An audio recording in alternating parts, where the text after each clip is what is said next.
So in this video, the guests reported that when they turn the television on, they don't get Foxtel or, nothing is happening. So the first thing we're going to do is we're going to grab the remote, again, make sure that it's working with the red light, and we're going to point it at the television. Now, as you can see, the television has come on, but we've got no screen. And you'll see the little circles loading up. What this is actually telling you is that the television, so now it's come up with no source. So the TV is actually telling you what the problem is here. It's telling you that it has no input source. So the remote control has actually communicated with the television itself by the sensor, the Samsung sensor here, where this sensor is the Foxtel sensor. So it's actually saying the TV is turned on, but it has no Foxtel.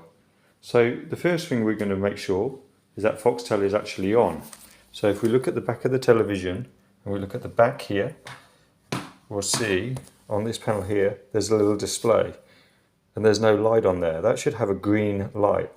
Red light means it's off, green light means it's on. We've got no lights, so that tells me that there's no power. So I'm going to have a look round the back. I'm going to go to the power socket, and as I can see here, this little box here has no green light, so I'm going to switch it on. Green light comes on. Okay, now the Foxtel is coming back on. So, and as you can see, it's starting to load. So that's a very simple fix. So it was telling you that it has no source. And it has no source, it means that the Foxtel is not connecting. Now you can have a similar problem when somebody has fiddled around with the HDMI cables.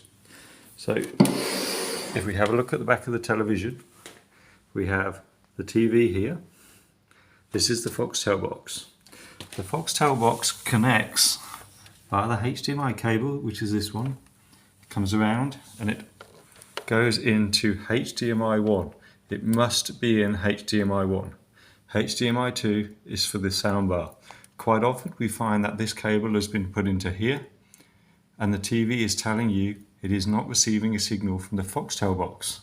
So we put that back into HDMI 1. We turn it all off at the wall, just here. Wait a minute, turn it all back on. The reason we do that is because the smart TVs try to retune themselves.